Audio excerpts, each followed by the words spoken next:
What's going on, everyone? My name is Triforce Addiction. Welcome back to another COD mobile video. So today I want to talk about an armory that I actually missed during the time I was still doing some military training. And that, of course, is the Samurai Series Armory. So the Samurai Series Armory is comprised of the XPR-50, the M13, the ASM10, as well as the CX9. If anything, I think this is probably like the smallest armory that we have so far, I think, because most other armories have either 5 or 6 legendary skins, and I think this one only has 4. Seeing the news that this was going to come out, I thought it was going to be like a Garena only thing because, you know, Leakers on Duty did mention that it was coming to Garena, but they didn't mention Global until later on. And it is kind of surprising that they brought this back so soon. So I did kind of have a plan with this armory. I actually wasn't going to bother completing it since it already came out and it's kind of old. But I guess God had other plans, I would say, because I actually set the chance up to the ASM10, the Red Shadow, or whatever it's called. And once I finished that milestone, for some reason it gave me the CX9 instead. And then I ended up getting the Red Shadow eventually, and then after that I got the M13, so I had like 3 of them already, so I'm just like, yeah, screw it, why not just, you know, complete the rest. So I haven't gone like another series armory since probably the Zodiac one, which was fairly recent, about maybe 2 seasons ago. With this one, it's a little bit different. For some reason, I had like a lot of difficulty just having any sort of luck. I'm not sure if they lowered the odds over time, but it kind of felt the same way when I was doing the Zodiac series armory, where I literally had to pay like an arm and a leg just to get all of them. They might have secretly decreased the odds of that, mainly because, yeah, I'll be honest, it was kind of generous back in the day. When the Halloween series armory came out, like, that stuff was extremely generous. I think my friend Parker ended up getting like 4 out of like the 6 or 5 legendary skins from that series armory within the first 10 pulls. So yeah, I could see why they lowered the odds. I guess it's a coin flip, maybe. You know, for me, it was kind of the same thing, but not quite. But I guess that's everyone's luck. Sometimes they may not get everything at once. Sometimes they have to like pay basically the full price to get everything.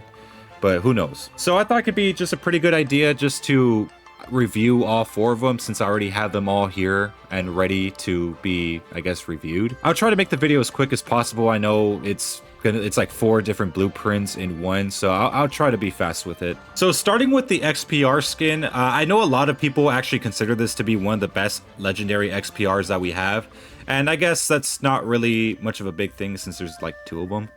But I mean, this XPR skin, I don't really have any negative or positive things to say about it, mainly because, I mean, I'm not really much of an XPR fan. I barely ever use the weapon at all. It's overpowered as hell, don't get me wrong, but then again, every sniper is. One thing to note about some of these skins is that the death effects are more or less the same. The only difference is, I guess, the face of the death effect. You know, like every single one of these legendaries has like a different type of symbol. So for the example, this one has like that white samurai symbol. So whenever you kill someone, it's gonna have that symbol just pop up, and that's basically it. The scope is okay. I mean, it's as a scope probably should be for a legendary or just a base XPR. It's not too it's not too big, it's not too small, you know, it's just right.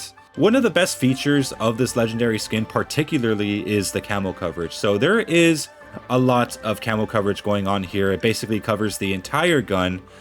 Even when you scope in, you can see the Power Nova animated effects around it. It looks absolutely nice, and I'm sure it looks the same way with the other camos such as Borealis or Ether Crystal or anything else like that. The sad part is that this is I think 2 that has good camo coverage, because like the other 2 that I'm about to mention later on don't really have the best camo coverage in the world. But yeah, this is one of them that does. One thing about the Samurai series armory is the fact that it's very lacking in the effects department, but it's really good in the appearance department. So now we move on to the Red Shadow ASM10, basically one of the weapons that I was actually targeting before I got the CX9.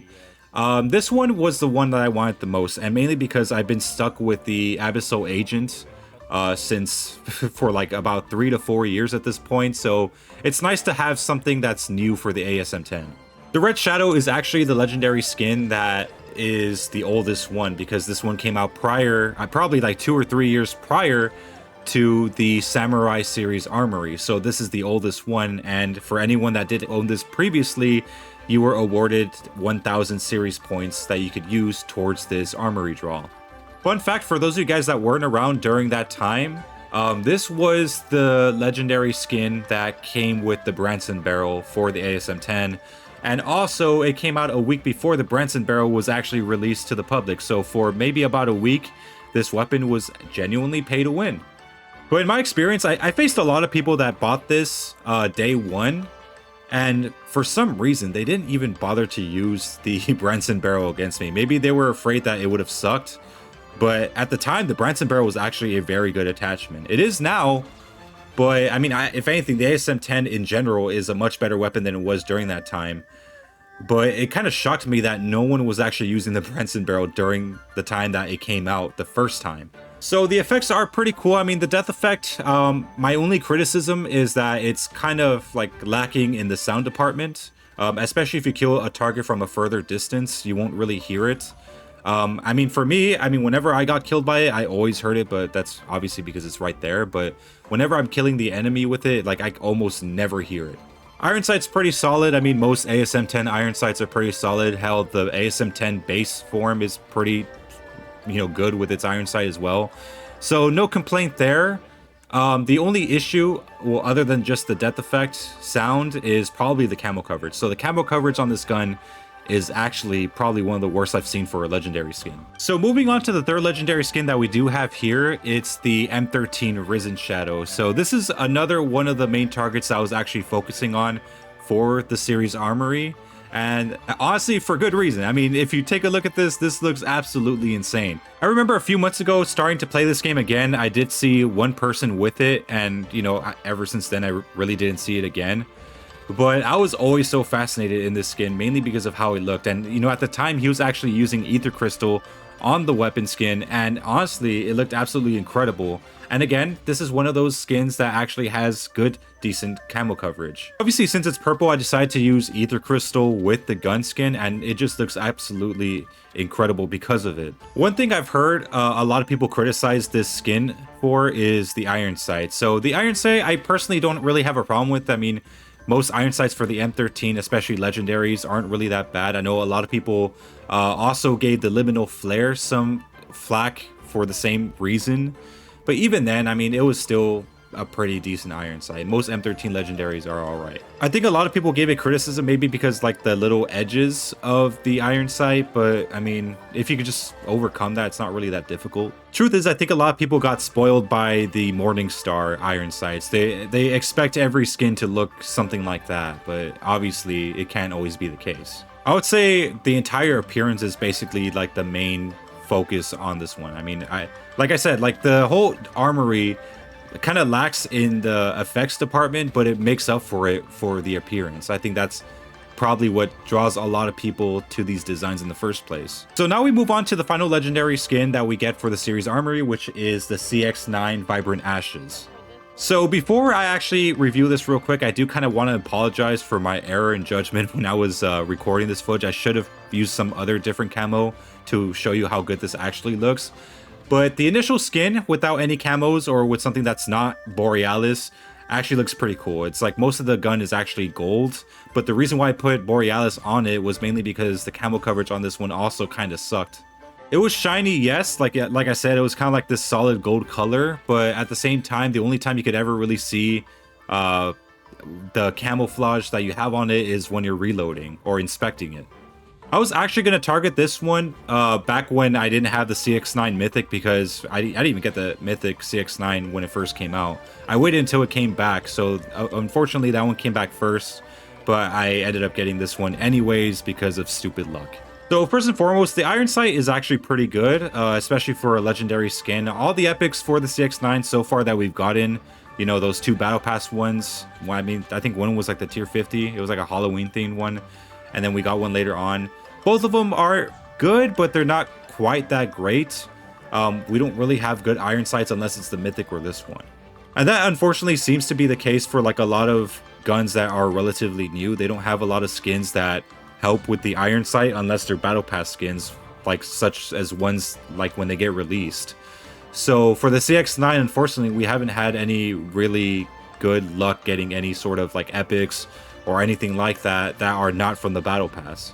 So I don't really have any major criticisms with this one. I think the only major one I have is that the death effect sound is kind of annoying, but I mean, it's something that you won't really notice too much if you're like seeing a lot of action in some games. The only real criticism I have is just the lack of camo coverage, but other than that, if you have Borealis, I mean, you should be fine.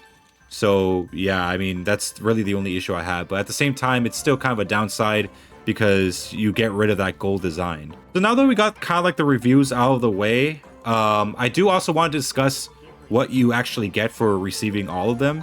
So basically all you get is kind of like this new reload animation where I guess the top parts of the weapon, I guess the weapon flaps kind of just go up and you hear like a slight noise and it flares up a little bit with the lights on them. But other than that, like, it's nothing really too crazy, and I think that could be like another criticism towards the Armory. Like, the reward doesn't really feel like it's worth getting.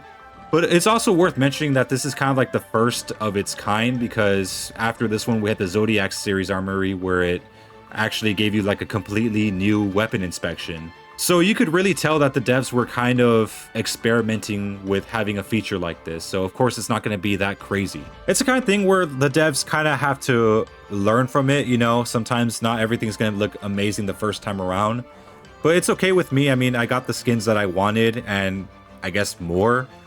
Again, I kind of wish I just got those two. I mean, I don't know why they gave me the CX9 when I obviously chose the Red Shadow to have the chance up, but I guess it is what it is. YouTube Money's gonna have to pay extra for this one, I will tell you that much. It was like, I think, I don't even know how much money it was, but like basically a lot. But yeah, let me know whether or not you guys find this worth it. I mean, for me, it was okay. I mean, I like the M13, and the Red Shadow was something I've always wanted for a long time. As for those other skins, they're cool as well, but given that I have like already had a legendary for the for the XPR and the CX9, I don't really see myself using them that often. But yeah, that's just me. Anyways, hope you guys enjoyed the video. Make sure to leave a like, make sure to subscribe for some more COD mobile content. I'll see you guys next time.